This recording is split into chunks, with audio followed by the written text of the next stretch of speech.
Hello friends, good morning friends.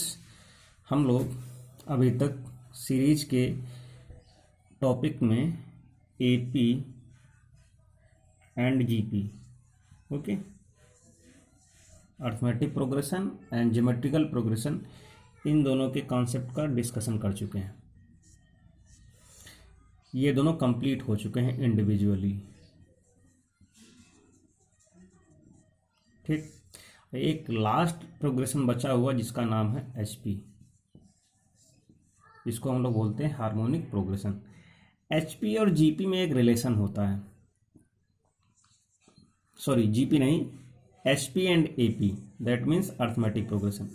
इन दोनों में relation होता है कि अब जैसा रिलेशन होता है उसको आज हम लोग इस कॉन्सेप्ट में, आज के लेक्चर में हम लोग देखेंगे कि किस तरह का रिलेशन होता है, कैसे हम लोग किसी भी हार्मोनिकल प्रोग्रेशन जो होगी उसको हम लोग कैसे आइडेंटिफाई करेंगे, ठीक। तो चलते हैं, हम लोग स्टार्ट करते हैं आज harmonic progression, that means HP, ठीक। और ये मैक्सिमम 2 से 3 लेक्चर्स में कंप्लीट हो जाएगी। जैसे जीपी में 4 लेक्चर्स हम लोग लगे, वैसे एचपी भी कंप्लीट हो जाएगी। तो हार्मोनिक प्रोग्रेशन अगर हम लोग देखें कि कोई एपी दी हुई है, एक एपी दी हुई है, कैसी है, 2 है, 5 है, 8 है, 11 है, इस तरीके से नहीं, जो भी है कॉमन डिफरेंस इस हिसाब से बढ़ती चली जाएगी। ये किस में है, एचपी में है। तो 1/2, 1/5, 1/8 एंड 1/11 एंड सो ऑन, ये किस में होंगे, ये किस में होंगे, ये एचपी में होंगे। बात समझ में आई? कहने मतलब ये है कि जो भी एपी में होगा उसका 1/, में जो आएगी वैल्यू वो क्या होगी, एचपी में होगी। सिमिलर लाइक दिस, एक और हमने एपी लिया, 2 लिया, 5/2 लिया, 3 लिया, 7/2 लिया, 4 लिया एंड सो ऑन।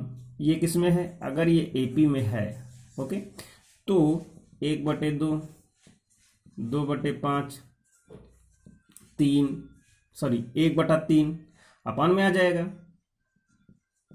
2/7 एंड 1/4, ये सब के सब क्या होंगे, ये एचपी में होंगे। बात समझ में आई? तो एचपी और एपी का कॉन्सेप्ट क्या है, ये है। और आगे देखते हैं कि अगर दो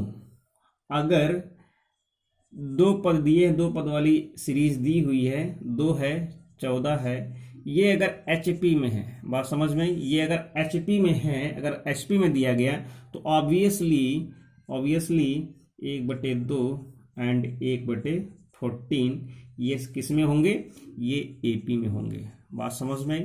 तो बहुत सारे इस तरीके से पद दिए होंगे, टर्म्स दिए होंगे, जिनको हम पहले एपी में कन्वर्ट करेंगे, आफ्टर दैट क्या करेंगे, उसको हम लोग लास्ट में एचपी के कॉन्सेप्ट में 1/, में रख देंगे, ठीक है। अब हम जानते हैं, हमने देखा है कि we have seen that in case of AP, ठीक, एपी के केस में जो प्रथम पद होता है a plus d and a+2d, similar like this nth term a plus n-1d, okay. ये देखा था हमने, ये जो है ये क्या है, जनरल, ये क्या है, nth टर्म है, ये पूरी सीरीज क्या है, एपी का स्टैंडर्ड फॉर्म है, जनरल फॉर्म है, ठीक। ये एपी का क्या है, जनरल फॉर्म है सीरीज का, और ये क्या है, nवां पद है, या इसको बोल सकते हैं nth टर्म, ठीक है, nवां पद।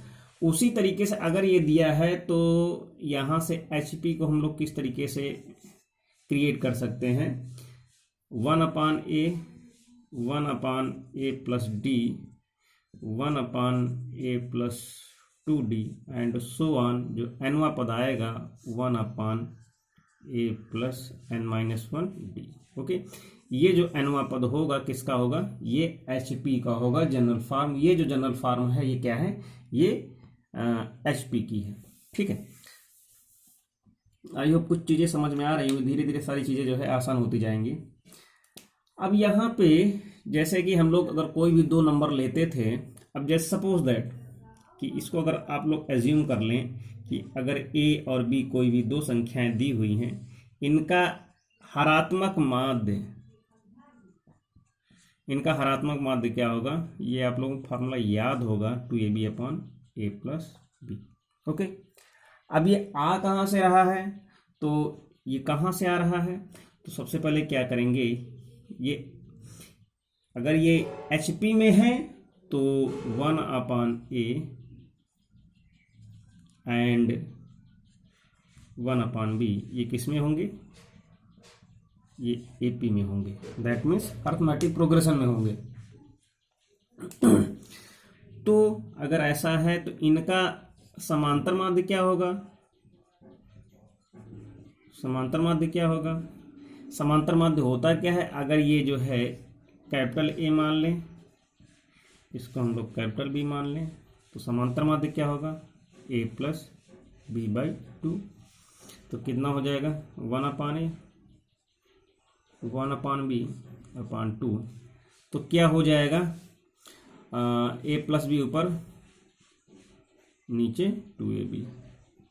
ठीक, ये तो अगर ये अर्थमेटिक मीन है तो हरात्मक मीन क्या होगा, HM, पलट जाएगी संख्या। ओके, इस तरीके से ट्रीट कर सकते हैं जो यहाँ पे हमने लिखा था। ओके, तो बहुत इजी है, बहुत मतलब बस थोड़ा सा कॉन्सेप्चुअल है कि है क्या चीज़। अब इसके बाद थोड़ा सा और हम लोग देख लेते हैं कि एक्चुअल में जो हम लोग और आगे करना चाहते हैं उसका फाउंडेशन कैसे क्रिएट करें, छोटी छोटी चीज़ों को हम लोग कैसे जनरल फॉर्म में रखते हुए चले जाएं। जैसे हमने यहाँ पे 2 नंबर ली, एक हमने ली A, दूसरी ली हमने B। ठीक, A और B नंबर ली। अब इन दोनों नंबरों का समांतर माध्य अगर कैपिटल A है तो क्या होगा, A प्लस B बटे 2। ठीक है, अब यहाँ पे नंबर 2 पे क्या करते हैं, अगर ये A और B 2 नंबर्स हैं, इनका गुणोत्तर माध्य अगर G है तो इसको हम लोग क्या ले सकते हैं, रूट AB। ठीक, अगर इनका हरात्मक माध्य है तो क्या ले सकते हैं, 2AB upon A plus B. ठीक है, अब यहाँ से एक एग्जाम्पल हम लोग क्रिएट करते हैं। एग्जाम्पल ऐसा लेते हैं कि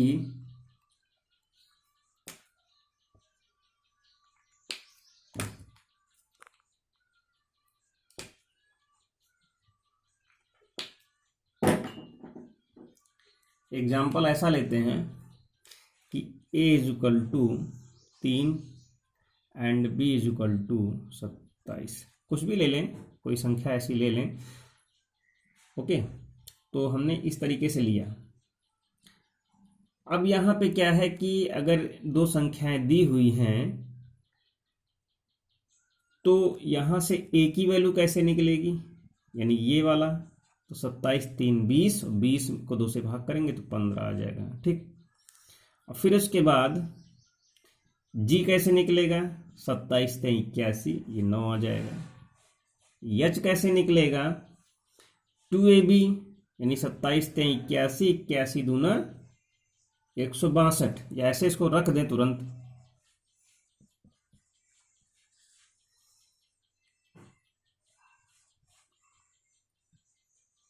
तीन 31, 3 9 27 और 2 पंचे 10,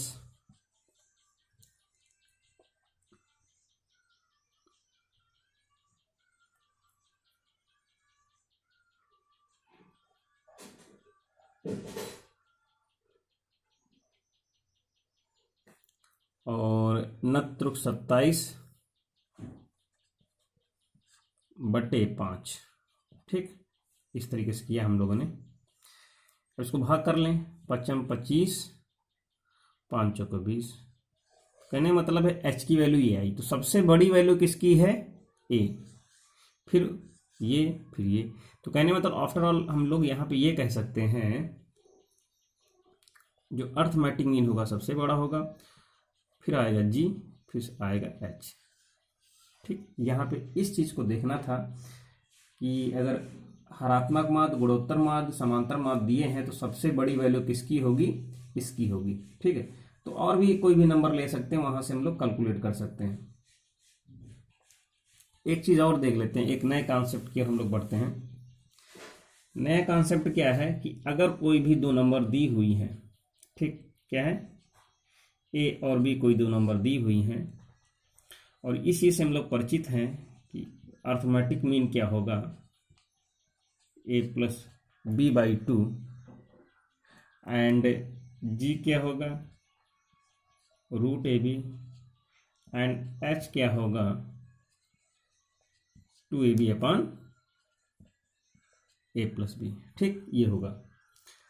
अब यहां से एक कॉन्सेप्ट की अगर हम लोग बढ़ रहे हैं, अगर इन दोनों का मल्टीप्लाई कर दें ए एच, ठीक, तो करेंगे क्या, ए प्लस बी बटे 2 इंटू 2ab अपॉन ए प्लस बी। ये से कैंसिल आउट हो जाएगा, 2 से 2 कैंसिल आउट हो जाएगा, तो यहाँ से ए एच की वैल्यू कितनी आ जाएगी, ए बी, और ये ए बी क्या है, इसका होल स्क्वायर है। ठीक, तो यहाँ से A H is equal to कितना हो जाएगा, जी स्क्वायर। तो इसको देख सकते हैं कि जी जो है जी स्क्वायर, कहने मतलब वही कॉन्सेप्ट है। अगर ए बी सी अगर क्या हो जीपी में हो तो इसको आप लोग याद रखना कि बी स्क्वायर बराबर कितना होता है, ये इन दोनों का मल्टीप्लाई होता है। ठीक, सबसे पहले हम लोगों ने अर्थमेटिक मीन के बारे में पढ़ा, फिर उसके बाद ज्योमेट्रिकल मीन के बारे में पढ़ा, फिर लास्ट में हमने हार्मोनिक मीन के बारे में पढ़ा। तो बीच में यही है, इसका स्क्वायर कर दो और इन दोनों को मल्टीप्लाई कर दो। बात समझ में आई ना? तो ऐसे ही याद रखेंगे हम लोग इस कॉन्सेप्ट से, क्योंकि याद करने के लिए बहुत सारी चीज़ें होती हैं जिनको हम लोग कैलकुलेट कर सकते हैं, बहुत सारी चीज़ें होती हैं जिनको हम लोग अपने मेमोरी में समझ के याद रख सकते हैं। ठीक है, नेक्स्ट क्वेश्चन की ओर आते हैं। जो नेक्स्ट क्वेश्चन है, यहाँ पे एक क्वेश्चन है, क्वेश्चन ये कह रहा है कि दो संख्याओं का समांतर माध्य, दो संख्याएं हैं, इन संख्याओं का समांतर माध्य यानी कि अर्थमेटिक मीन, मैं शॉर्टकट में लिख रहा हूँ, अर्थमेटिक मीन 27 है। ठीक, एंड उनका हरात्मक माध्य यानी HM कितना है, 12 है।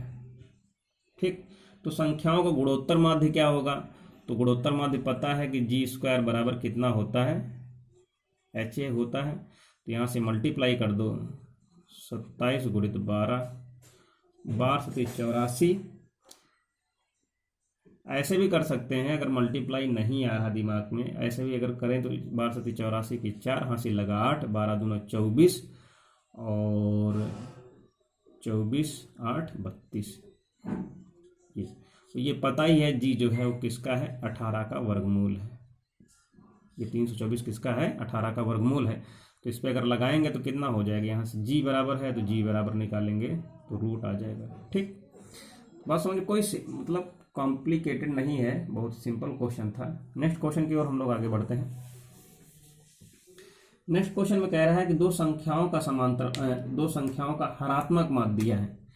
कोई दो संख्याएं हैं, दो संख्याओं का हरात्मक माध्य, दैट मीन्स HM कितना दिया, 4 दिया। ठीक, उनका समांतर माध्य और गुणोत्तर माध्य है, कह रहा उनका समांतर माध्य और गुणोत्तर माध्य के बीच में जो संबंध है वो तो कितना है, ये है 2a plus G square is equal to 27। ठीक, ये समांतर माध्य और गुणोत्तर माध्य में क्या है, एक रिलेशनशिप है। तो संख्याएं ज्ञात करना है, संख्याएं ज्ञात करना है। इसको अगर हम लोग कुछ ऑप्शन दिए हुए हैं, क्योंकि एग्जाम में ऑब्जेक्टिव क्वेश्चन ही आएंगे, तो ऑप्शन यहाँ पे ये दिए हुए हैं, मैं ऑप्शन लिख दे रहा हूँ आपके सामने। पहला ऑप्शन है यहाँ पे 2 और 6 है, दूसरा ऑप्शन है यहाँ पे 3 और 6 है, और तीसरा ऑप्शन दिया है 4 और 6 है, एंड चौथा ऑप्शन दिया है 6 और 8 है। ठीक, ये ऑप्शन दिए हुए हैं। अब यहाँ से सबसे पहले ये दोनों संख्याएं दी हुई हैं और ये हरात्मक माध्य दिया हुआ है, यहाँ से ऐसी ऐसी कंडीशंस बनी हुई हैं। ठीक, तो यहाँ से अगर कोई भी दो संख्याएं हैं तो उन संख्याओं का सबसे पहले तो ये अर्थमेटिक मीन क्या होगा, बात समझ में। सबसे पहले यहाँ पे हरात्मक माध्य की ओर देखते हैं।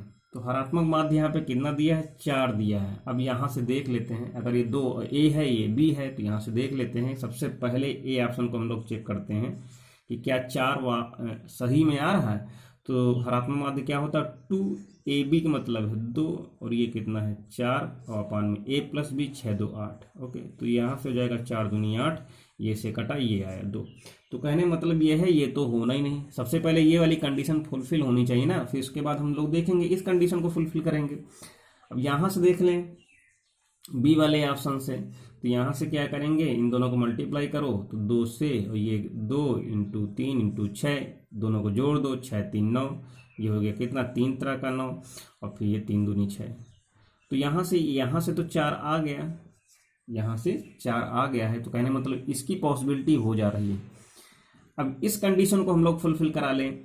अब यहाँ पे क्या है कि सबसे पहले बी के लिए सबसे पहले हम ए निकालें, फॉर यानी ऑप्शन बी के लिए सबसे पहले हम क्या निकालें, ए अर्थमेटिक मीन निकालें। अर्थमेटिक मीन क्या होता है, इन दोनों को जोड़ करके 2 से भाग करना, 6 3 9 और 6 3 9, यानी कि 9/2। अब उसके बाद जी निकालें, तो जी का मतलब क्या होता है, रूट में कितना 3 और 6। ओके, तो कितना आ गया, रूट 18 आ गया। अब यहाँ से क्या कह रहा है, इसको अब जरा ध्यान दीजिएगा। यहाँ पे कह रहा है 2a, यानी 2a मतलब इसमें क्या करें हम, 2 से मल्टीप्लाई करें, तो यहाँ से 2 से मल्टीप्लाई हो जाएगा, और इसका स्क्वायर, तो यानी कि इसका स्क्वायर कितना आएगा 18। अब दोनों को जोड़ दो, तो यहाँ से 2 से 2 कैंसिल आउट हो जाएगा, यानी 2a की वैल्यू कितनी आ गई है, 9 आ गई है ना, और जी स्क्वायर की वैल्यू कितनी आ गई है 18। इन दोनों को जोड़ दो, तो जोड़ने बाद कितना आ जाएगा, 9 + 18 27।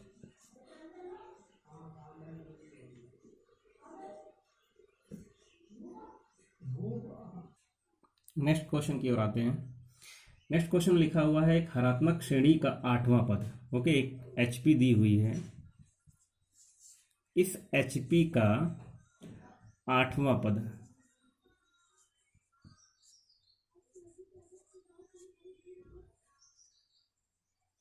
ठीक, 8वां पद दिया है 1/2। फिर उसके बाद कह रहा है इसका 14वां पद दिया है 1/3। इसका 20वां पद फाइंड आउट कह रहा है 20वां पद निकालो, ये ठीक। तो सबसे पहले अगर ये दिया हुआ है किसमें है, एचपी में है, ये सब के सब क्या है, एचपी में है, तो एपी के लिए थोड़ा सा हम लोग एपी के लिए सोचेंगे। तो एपी के लिए 8वां पद यानी कि A8 कितना होगा, 2 होगा। A14 यानी 14वां पद कितना होगा, 3 होगा, ठीक। ये तो यहाँ से अगर दिया हुआ है, तो यहाँ से अगर हम लोग देखेंगे तो A8 का मतलब कितना हो गया, A + 7D है ना, A + 7D की वैल्यू कितनी दी है, 2 दी हुई है। A + 13D, इसकी वैल्यू कितनी दी है, 3। सॉल्व कर लो, माइनस माइनस माइनस घटा दो, तो यहाँ से आ जाए कितना, इसमें इसको घटाएंगे तो कितना हो जाएगा, 6D = हो जाएगा कितना, 1। यहाँ से D की वैल्यू कितनी आ जाएगी, 1/6। किसी भी एक इक्वेशन में पुटअप कर दो, इक्वेशन फर्स्ट ऊपर वाली में रख दो, तो यहाँ से कितना हो जाएगा, A + 7/6 यानी D बराबर कितना, 2। पक्षांतर कर देंगे तो 6 दूनी 12, 12 में 7 घटाएंगे तो कितना बचेगा, 5 बचेगा। तो यहाँ से A बराबर कितना आ जाएगा, 5/6। ये क्या आ गया, ये आ गई है वैल्यू A और D की। अब इसी एपी में ही हम लोग क्या करेंगे, 20वां पद निकालेंगे। A20 कितना हो जाएगा, A + 19D। A की वैल्यू कितनी, 5/6, और 19D की वैल्यू 6, तो कितना हो गया, 19 5 24, और 24 को 6 से भाग कर देंगे, कितना आ जाएगा, 4 आ जाएगा, ठीक। यानी कितनी आ गई, 4। तो यहां से ये तो एपी था, एचपी के लिए क्या होगा, एचपी के लिए क्या होगा, पलट जाएगी संख्या, तो क्या हो जाएगी, यहां से एचपी के लिए 20वां पद कितना हो जाएगा, 1/4। यही आंसर, ठीक। Next question.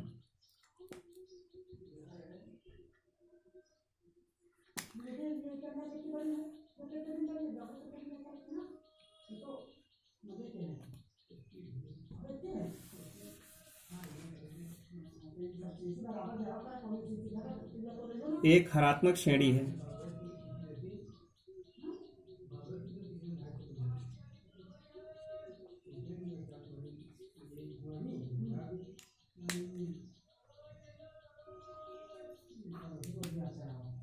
एक हरात्मक HP दी हुई है, हरात्मक श्रेणी, ऐसे ले लेते हैं इंग्लिश में HP।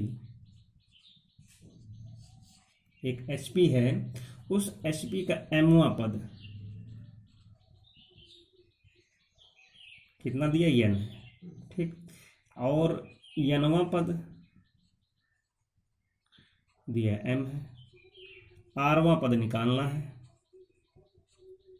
rवां पद। तो अब AP के लिए इस तरीके से देखेंगे, इन केस आप AP के लिए mवां पद कितना हो जाएगा, 1/n, nवां पद कितना हो जाएगा, 1/m। तो यहां से वही फार्मूला लगाते हैं, 1/n a प्लस m-1 और ये d, 1/m a plus n-1 into D.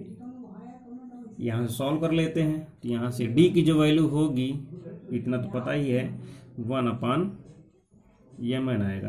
किसी भी एक इक्वेशन पुटअप कर देंगे तो यहाँ से तो a की वैल्यू आ जाएगी 1/mn, ठीक। अब यहाँ से rवां पद निकाल लें, किसके लिए, AR, किसके लिए, AP के लिए, तो a plus r-1 into D, a की वैल्यू रख दो mn और ये भी mn को कॉमन कर लेते हैं। तो अगर mn को कॉमन कर लें तो यहां से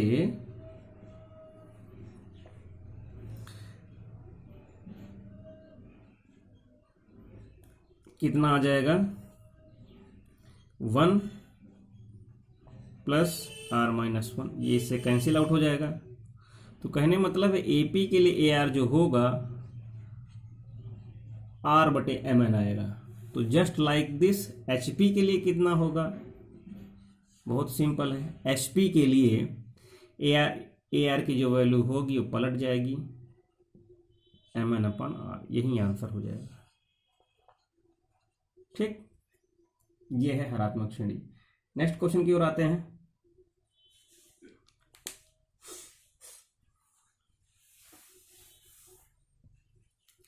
नेक्स्ट क्वेश्चन ये कह रहा है कि एक समांतर श्रेणी, एक हरात्मक श्रेणी दी हुई है,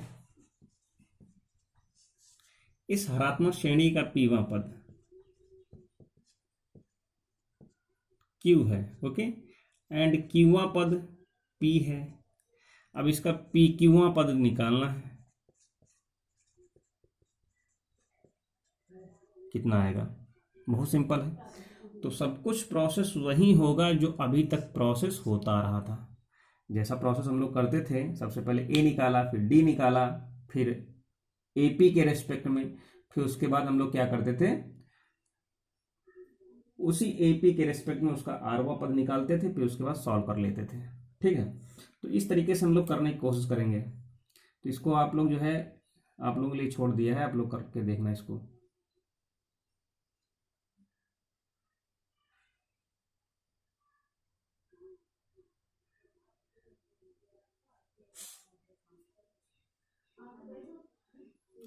एक थोड़ा सा डिफरेंट क्वेश्चन है जिसको हम लोग करके देखते हैं। थोड़ा सा डिफरेंट क्या है, थोड़ा सा मैनिपुलेट किया गया। अगर एक HP है, एक हरात्मक श्रेणी है,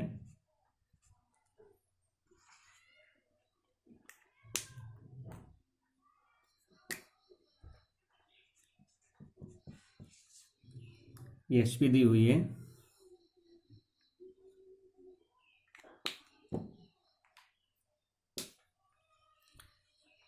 इस HP का mवां पद,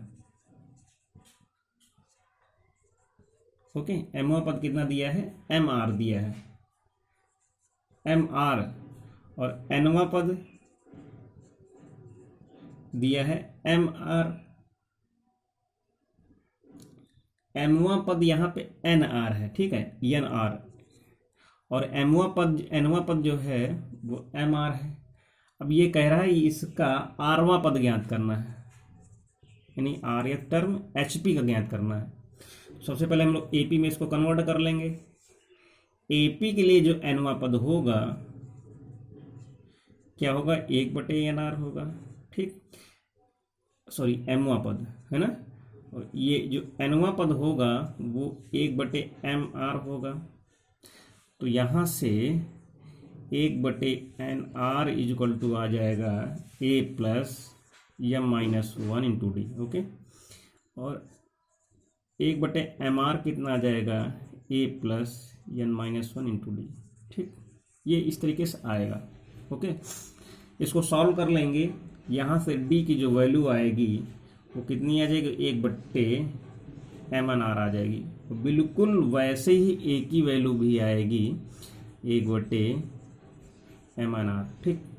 अब यहाँ से क्या करेंगे हम लोग, हमें rवां पद निकालना है। इन केस आप पहले AP में निकालेंगे तो कितना हो जाएगा, AR is equal to a plus r-1 into D, ठीक।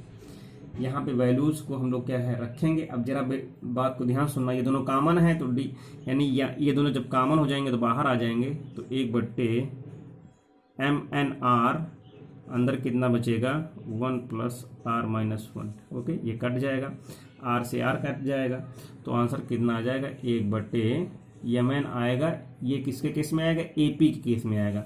तो इन केस ऑफ HP कितना होगा, इन केस ऑफ HP जो AR होगा वो क्या होगा, mn होगा, यही इसका आंसर हो जाएगा, ठीक। तो आज के लेक्चर्स में बस इतना ही। नेक्स्ट लेक्चर में हम लोग फिर से बात करेंगे इसी HP के बारे में, और कोशिश ये करेंगे नेक्स्ट लेक्चर में HP कंप्लीट हो जाए। Okay, thank you, take care. Channel को सब्सक्राइब करते रहिएगा, वीडियोस को जरूर लाइक कर दीजिएगा।